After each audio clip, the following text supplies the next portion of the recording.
Welcome to the show, everybody. It's the Naked Marketers. My name is Pete Wright, and I'm here with Megan Strand. Hey there. And Dane Christensen. Hello. And see, I did it all backwards. Now I'm supposed to say, and we are the Naked Marketers. I got shaken. I think I need a hug. So we have lots of great. So we have way too many great stories. We do. To talk about today. Too many great examples of awesomeness, and we're going to start with our weekly Facebook check-in. That's pretty much what we do, isn't it? Pretty much what we do. We do have a lot of Facebook stories, so let's get right to it. So one of the news stories, we found an Ad Age, and it's talking about Facebook turning likes into an ad. So essentially what's happening with something they're calling sponsored stories is that Facebook is enabling advertisers to sort of double up on impressions that happen when a consumer does something like likes a brand, likes a page, checks into a location, if they want to get more play on a post that they make. So they've come up with I believe it's a right-hand column little thing that says sponsored story. And so it's user generated though. So if somebody likes Starbucks as the example, and Starbucks has purchased this sponsored story, it's going to show up on a right-hand column under a sponsored story. So not only will it occur in your feed from your friends because somebody just liked this, it will also sort of have a redundancy and show up on the right-hand side, depending on settings and what the advertiser has chosen. So interestingly, to me, one of the things that could happen is that if you post something and you check into Starbucks and you say, I really hate this place, that would essentially appear. Of course, Facebook gives advertisers the option to only post likes, for example. So it would always be positive, but that is an option that is available. So I think it's very interesting. It's user-generated content that's being promoted. Well, is it real? I mean, users aren't actually creating anything. Well, they're not creating anything, but it's based on their actions. Right. But there are a couple of options that, like, if they do, there's another something called application play and page posts that is also under the sponsored story feature. So, like, if I post something, if I'm Nike and I post something on my Facebook page and I want to promote it more than just posting it on my Facebook page, I could also post that under sponsored stories, which would kind of amplify it. Or if I have some sort of app. There's something that will plug into a specific app on my Nike page as well. Right. So what I'm looking right now. Things, well, I'm on it right now. I found an ad. I'm on my profile, and there is an ad with a like below it. Now, what's great about the ad, I think, from an advertiser's perspective, is that in this case, it's for Ink Pop, dreaming of becoming a young adult writer. Authors are getting discovered at Ink Pop. Expert advice and feedback from publishers for top works. And so is that a post? No, it's an ad. It's on the right. It's under sponsored, and below it says like, and 21,849 people like this. So practically, the benefit is this: I paid, if I'm Ink Pop, I pay for my ad and I pay for those initial impressions, and I don't pay the 21,849 people who liked it to insert my ad into their feed by virtue of clicking like. Right? You see that? So I essentially get my paid impressions, and I get even more targeted impressions for free, essentially, because they clicked like, and those are ideally even more focused and more targeted because those are people who are directly related to my brand, and hopefully they will they associate. Yeah, they hang out in the cabal of young adult writers out there. Well, and I think the brands that will do well with this have a great blossoming Facebook community already. So they know what typically gets posted. They know that it's useful information or helpful. Those are the brands that'll be able to leverage this, I think, pretty well.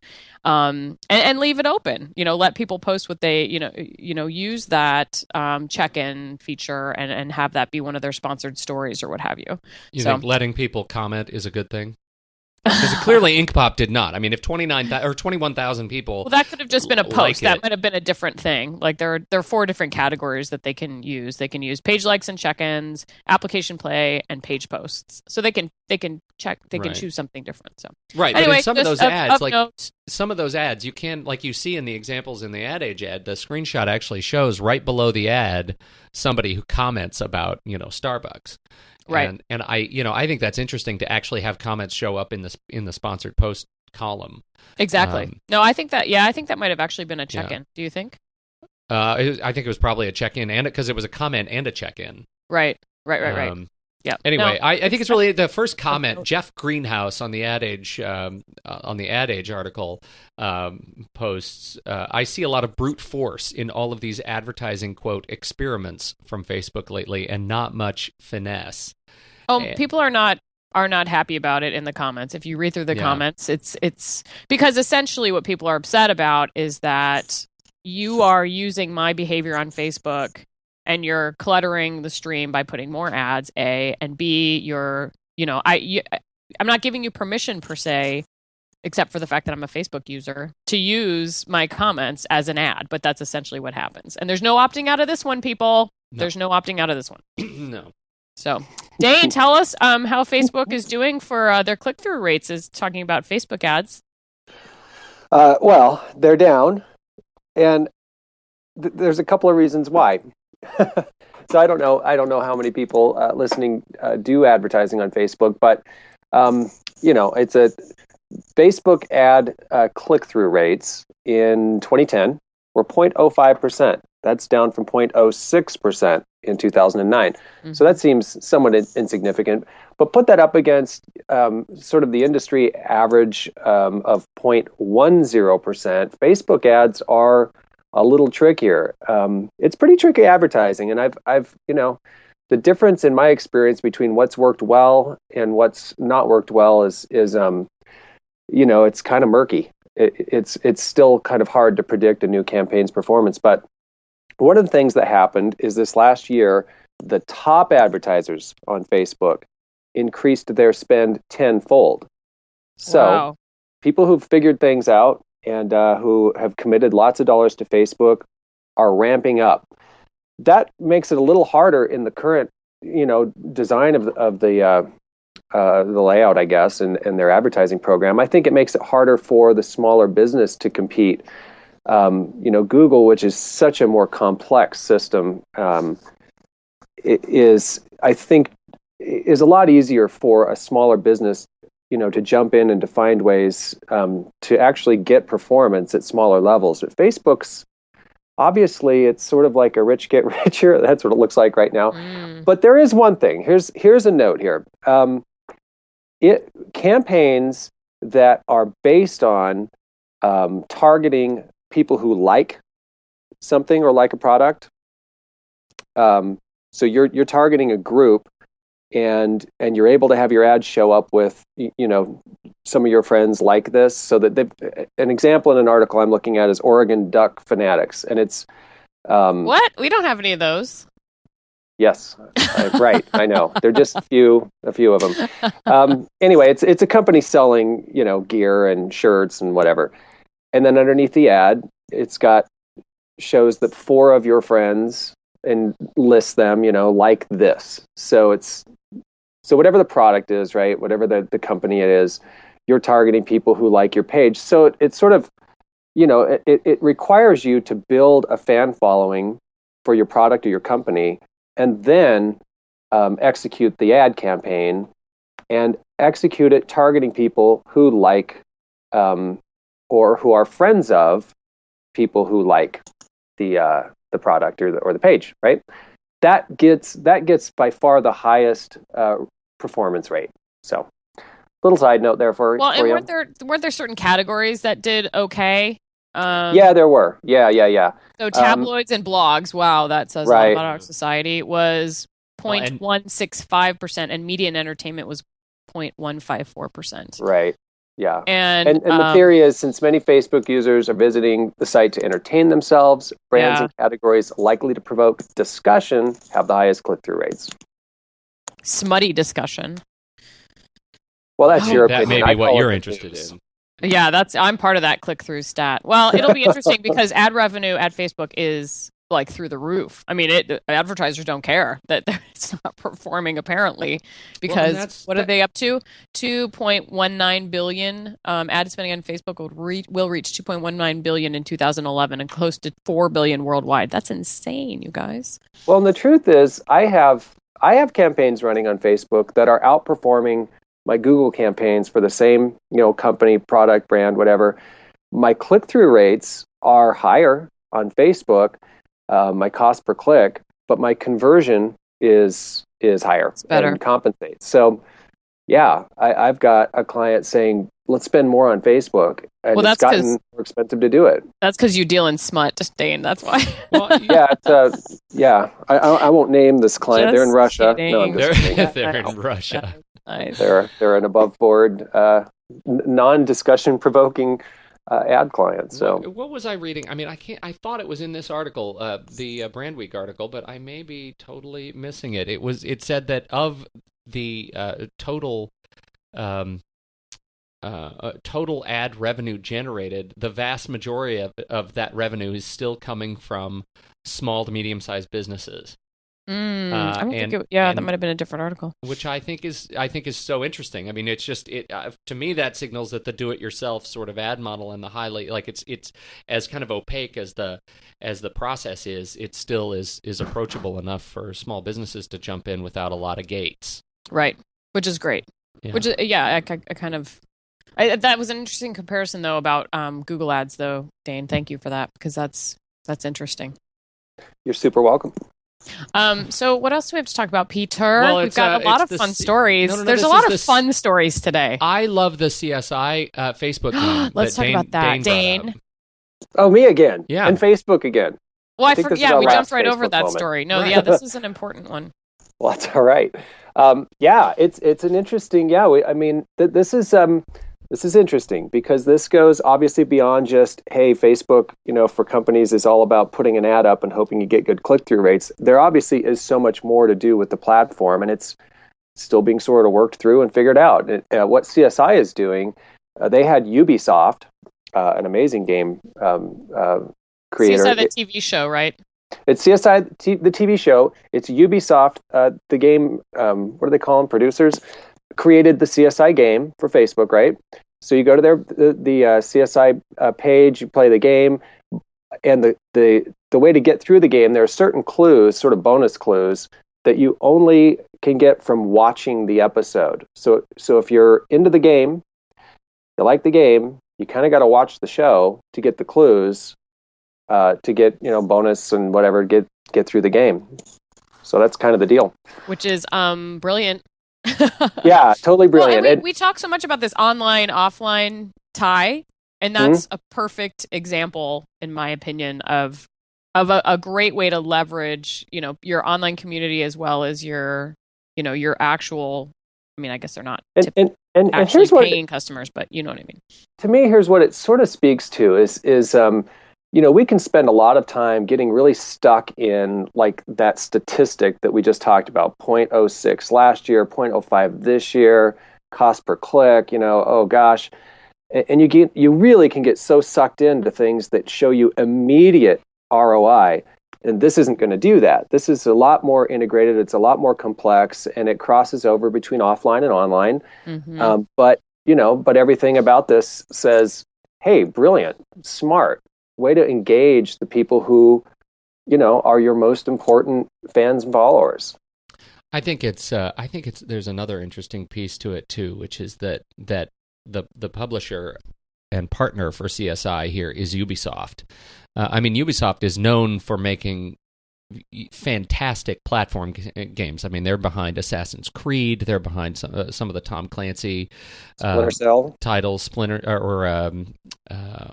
what is it? Michael Jackson Experience, Ghost Recon. They've got some big titles, and it struck me, immediately when I saw Ubisoft was the partner for a Facebook game, which I associate with Farmville. Right. And Zynga and kind of that specific genre. That Ubisoft is putting some money into this partnership, I think it speaks of interest in the platform. Well, and you know what? It also speaks to something we've talked about before, which is, if the company sort of relies on their own internal team to come up with the most exciting, fabulous Facebook game or whatever sort of interactive game, they don't do as well as when they bring in somebody who really understands games. And so you match from a marketing perspective, you say, who are really, we really need brilliant game people to help us with our ideas. And a lot of companies, honestly, their egos are too large to say, that they know best about their customers and their product. Well, they do know the most about their customers and product. But when they're trying to get into a realm like, let's tie an interactive game on Facebook with our product and our customer, you kind of need to reach out. And I just think that's been several times that we've been excited about a Facebook game with, offline, offline activity. It's generally been they hired or used, a company that really knew what they were doing, and they created a good marriage there. Speaking of marriage, let's talk about Walmart. We don't do that enough. Let's talk about Walmart and healthy food. This is kind of a shotgun wedding. Yes, it is. Sure, you can get food that does not actively try to kill you at Walmart, but it is. There are other places that you can get better food, and Walmart last week announced a revamp in one of their private labels where they are working to get to reduce sodium, eliminate trans fats, and reduce sugar, processed sugar, in across this whole line of their great value foods by 2015. Which is, by the way, one product line. It's about 1,200 products. It's huge. It is huge. It really. It affects every single department in this organization, and so you cannot underscore or understate the impact that this change will have on the food economy in this country. And it is it's an interesting direction. We haven't yet seen kind of how it's going to work, like how they're actually going to roll it out, because they're really just starting to roll out to talk about this new brand, and they're talking with their food partners to start bringing in the new foods and build the rubrics and the tests around, because what Walmart does is it goes and it tests all the food that's in the store, and it looks at all these stats to see, are the food partners actually meeting these new guidelines that we've set. And so we don't know exactly how it's going to play out, but what we do know is that their next step is to change the way consumers think about the food that they put in their bodies and in their baskets. And I am really curious to see how that plays out.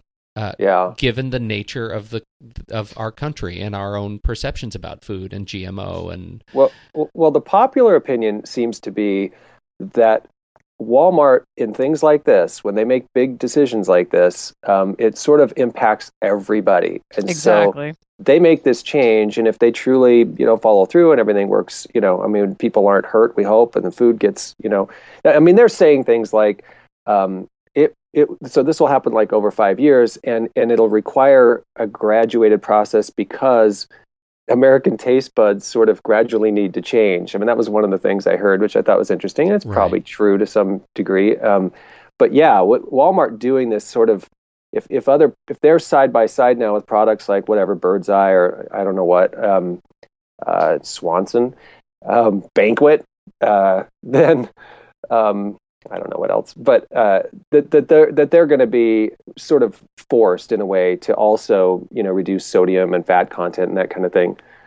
So so that the thing that I actually think is the most interesting and the most ambitious is their strategy, I guess, to increase the amount of fresh produce in the stores, and to do it, they claim, without squeezing the farmers, as Walmart is wont to do, but actually improving the efficiency in the supply chain and getting into the supply chain. Right. Right, that would be very interesting. Which is very interesting because it requires them to think about where the food is coming from, how long it has to sit in trucks, whether it's flash frozen, that kind of a thing. Well, and it would be awesome if Walmart would because whatever Walmart does, the whole industry is going to have to move toward at least. But it would be great if they could figure out a way. I know it's much more complicated, but figure out a way to not be trucking vegetables from Florida to Oregon. Or vice versa. Right. It would be great if they could figure out a way to have at least grow oranges in Oregon. Well, to have a seasonality. You know what I mean. I'm just kidding. I do. Have a seasonal and more of a regional approach. Right. I mean, it's very but honestly, oranges from California versus Florida. I mean, you look at what companies like Burgerville have done. Exactly. Which is a fast food organization, but amazing company. It has an incredible emphasis on, local growers, seasonal and regional product offerings. And Chipotle is doing well with that as well. Exactly. Yeah, they've done a great job with that. By the way, how did you get a picture of Jamie Oliver on your Facebook page, Dane? I never asked you about that. And how did you make him cry? I was invited to his New Year's Eve party and hung out with him. Okay. Yeah, there's got to be a story behind that. Well, yeah, my brother-in-law is opening Chipotle's European expansion, which right now is a place in London in Soho, and Jamie Oliver comes in the store. He likes Chipotle, and they're actually, he does. Well, remember we talked about that burrito campaign that they did together on Halloween. Right. Yeah, he's friends with the CEO of Chipotle, Steve, and I like how you say Steve, as if you are also friends with the CEO of Chipotle. He's sort of a big name in this whole, localized and fresh food and, healthier eating, healthy fast food, that whole thing. So, well, you were telling me the other day that Jamie Oliver, we talk about him here because he does some good food work and he cooks a mean dish, but he's a pretty big deal over there. He's a really big deal over there, and he's a great guy. I can't really overemphasize. He's really a terrific, down-to-earth person. But he's on TV. I would say 6 hours a day in England. He's got tons of programs. He's got a monthly magazine, and he's got these huge foundations over there that make him just a real favorite in the United Kingdom. He, for instance, and he's had this for a while, takes sort of troubled youth out of they're coming out of sort of a delinquent system or whatever. He trains them to cook, and then hires them in his restaurants. Wow! So he's such a good guy. Yeah, very cool guy. And when I was there at his party talking to him, he was telling me that he's probably here now, but he was just about to move his family to Los Angeles, and he's there, I believe now for the next few months. I don't know for how long, but what they've done is converted they found like an abandoned fast food restaurant, and they're creating like a healthy. They're going to sell healthy food, and I don't know, I don't know what sort of exact dishes and theme and anything like that, but they're kind of trying to prove that you can do fast food drive-through, and he came to America for this drive-through thing because drive-throughs are so huge here, and to just sort of show that it can be done, essentially, So. That's cool. That's great. Yeah, very cool. Sorry, I didn't mean to derail us, but that just popped into mind. But yeah, Walmart will definitely be interesting to watch in that regard, and maybe Jamie Oliver can help him out. Right. Well, it's from a PR perspective, right? If they pull this off, this is maybe the biggest positive PR thing they really in the history of Walmart, perhaps. I don't know. Yeah. I mean, really, if they pull it off at the scale that they're claiming they will, and that people think could happen. Yeah, really is one of the biggest positive PR things. That would be amazing. Out of Walmart. So, speaking of interesting campaigns and campaigns to watch, Peter, tell us what's happening. Tell us what we as marketers could help Zambia do. Oh, this is the best story ever. And Dane, I sort of hope you haven't read this story. I just want you to. I want you to do this because you do that accent thing that's so funny. I did not realize just how terrible my Zambian accent was until the pre-show. This is a fantastic story from Brand Week. It turns out Zambia is having a tough time courting tourists. Dane, why do you think that is? What is your impression? What is your? I say, honestly, Dane, we have a trip. We are going to go on a cruise, and our destination is Zambia. 2 weeks in sunny Zambia. What do you think? No, right off the bat, I just think, their beaches aren't what they used to be. And the nightlife, it used to be so much better. A lot of lights, but mostly gunfire.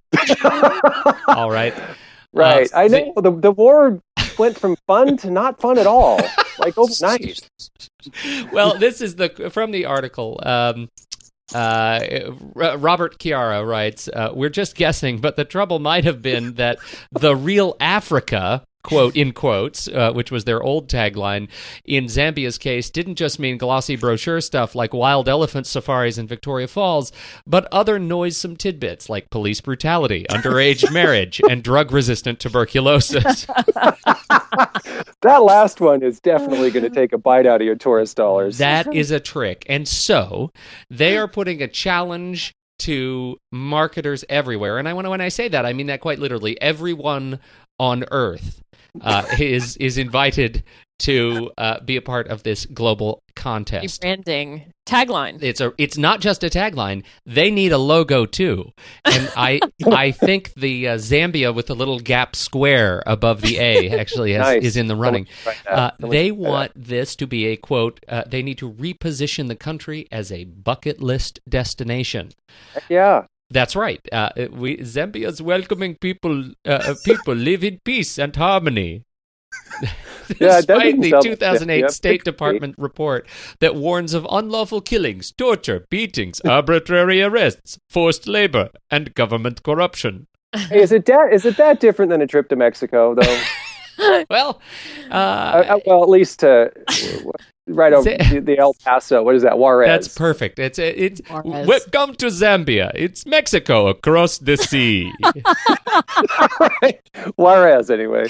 But you guys, I think we should enter because listen, if we win, you'll get a 15-day, $30,000 trip for two to the country. Oh, two. If it were three, I would say we should. That's we should right. enter. The site encourages visitors to, quote, get a glimpse of village life, even though, according to one United Nations official, quote, marrying off young girls is a tradition here. Hold on here. That brings something up here. I think we are three people, but in Zambia, because you're a woman, Megan, you're not. Oh, I don't count. You aren't actually a person at all. You're property. So, I think we're good. I think the final line of this article sums it up. Them's good winnings, too, given that the average Zambian annual income is $295. Our entry, Zambia. Better stay home. It's not funny what's going on across It's not funny, but Africa. It's funny that the tourism department thinks that putting a cute little tagline on it will save what is standing. It makes you wonder though, like what if like Facebook and social media had been around and crowdsourcing, I guess, in like the last days of Romania and Hungary and maybe the Soviet Union. Like what if Nicolae Ceausescu had said, hey, the economy's going downhill. There's no goods and services for our people. I think we may fail soon, but let's just crowdsource to the whole world some ideas to really ramp this place up. Yeah. Might include logo. I don't know. Did the logo? Did Hosni Mubarak try a click this if you like me? Should have, right? If he did, I don't think he got many likes. Did not go well. So, Peter, tell us also. I know I keep throwing these at you, but tell us about the absinthe. Okay, campaign. absinthe. Do you know what absinthe is? Well, I had to get a primer from you. I was shocked to know that it has been illegal in the U.S. since 1912 and only became legal to import in 2007. That I did not know. Dane, tell me. You go out to Club Naked and drink absinthe out of test tubes. Well, can you tell me that? It's a little more of an expensive liqueur, but I know what absinthe is. See, absinthe to me was the drink that what was the movie with I'm your Huckleberry. The Western movie with Val Kilmer, he played the quick draw guy with tuberculosis.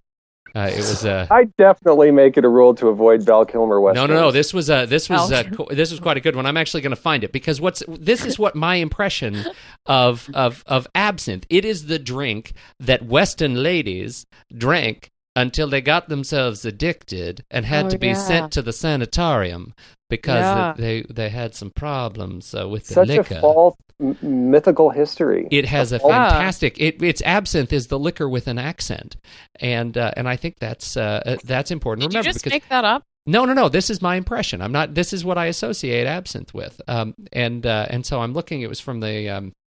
Man, that Val Kilmer's been in a lot of movies. This is amazing.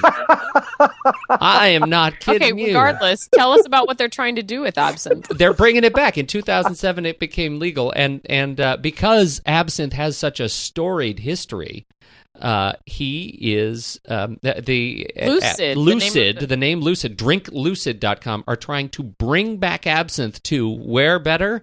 Los Angeles. And so they have this whole campaign called Drink Lucid, drink absinthe in LA. They want to get all the stars to drink absinthe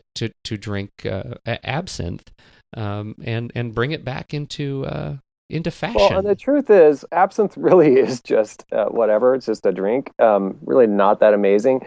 But its history is partly just the way it was made. Once upon a time, let certain things sort of sometimes maybe toxic metals got.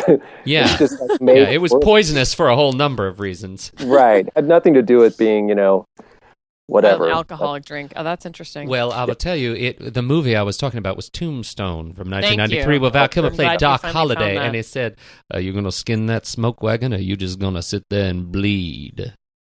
Best Awesome. line ever. That's okay. right. Moving on. All right. So absinthe is coming back. It's on the way up. If you haven't had a glass of absinthe, you need to go out and get yourself a glass of Neon Poison right now today. Neon green. Yeah, it is. Yeah, I wonder if they dye it. I mean, it almost looks like they would. It looks just horrendous. It's like It does look NyQuil with a kick in the Yeah. groin. It's a big bottle too. don't NyQuil you does think? have a kick. It It's does. like a big. Did you just say NyQuil does have a kick? Well, he was saying it's like NyQuil with a kick, and I'm saying, if that's your thing, by the way. All right, let's Oh. talk about our favorite ads of the week, Yeah, can we? let's do This is that. our new, totally random and yet potentially weekly segment Exactly. called Our Favorite Ads of the Week. And mine, I'm going to go first because Go mine ahead. is not as funny. It is adorable. Yours is adorable. It is adorable. It's because it reminds me of my son. It's the Volkswagen Totally. commercial, The Force. We're going to post it in the show notes. It is a fantastic ad from Volkswagen that just captures every bit of just awesome innocence and evil. Well done, Volkswagen, and everybody should go check this ad out. You guys have both seen it, right? Does it make Yeah. you tear up just a little bit? It's so adorable. It's adorable. This miniature, pint-sized Darth Vader comes walking down the hall, and he tries to use the Force on everything. He's trying to use the Force on a doll sitting on a bed. He's trying to use the Force on the milk to get it to come over to his cereal. He's trying to use the Force everywhere, and then he finally is standing outside trying to use the Force on his dad's new Volkswagen, and his dad, actually standing in the kitchen, starts the car remotely from the key fob, and the reaction, and you can't even see this kid's face, but his body language is priceless. It is It's just adorable. perfect. Yeah, it's adorable. Absolutely worth checking out this ad. Great job on that spot, Dane. And the funniest commercial. Bring it. My favorite. I'm such a fan of the locally produced, low budget commercials. This local is a commercials. good one, though. Oh yeah. Well, when they go well, they go well. At least in this one's case, this is a fairly new one. Let's see, when was it uploaded? January January 20th. And this is the Winnipeg Humane Society, and it's hilarious. It's their Kitty Midnight Madness. It's about a minute and a half long, and it's sort of like it's got the sound and the quality of your 2 a.m. local furniture store, where the furniture store owner's like, "Come on, bring in your trade-ins. Let's do this." Like he's just on the spot coming up with a brand new deal that was never approved beforehand. You know what? Let's do this. I'm going to throw in, get one kitty, get 5 for free. It's hilarious. You know what? I think that I don't know that kittens? We got kittens. I don't think that I realized this before. But was this done by Winnipeg High School? WHS? I don't know. Oh, no, it's Winnipeg Humane I've been looking for Society. background info, and I can't. Humane Society. I can't find background info on it. I think this was a YouTube only. I don't think this ever went on TV. It's so obviously funny. this costs kind of nothing to do here. Well, there's a little bit of video production involved. That actually was pretty cool. But when I found this yesterday, I think it had 150,000 views. Today it has 259,000. So this one's spreading pretty fast. It's so great, to love it because it's the Humane Society. It's a nonprofit. Plus, it's clear up in Winnipeg, and the guy in the commercial just sounds as Canadian as they come. It is perfect. It's totally worth checking out. Really funny.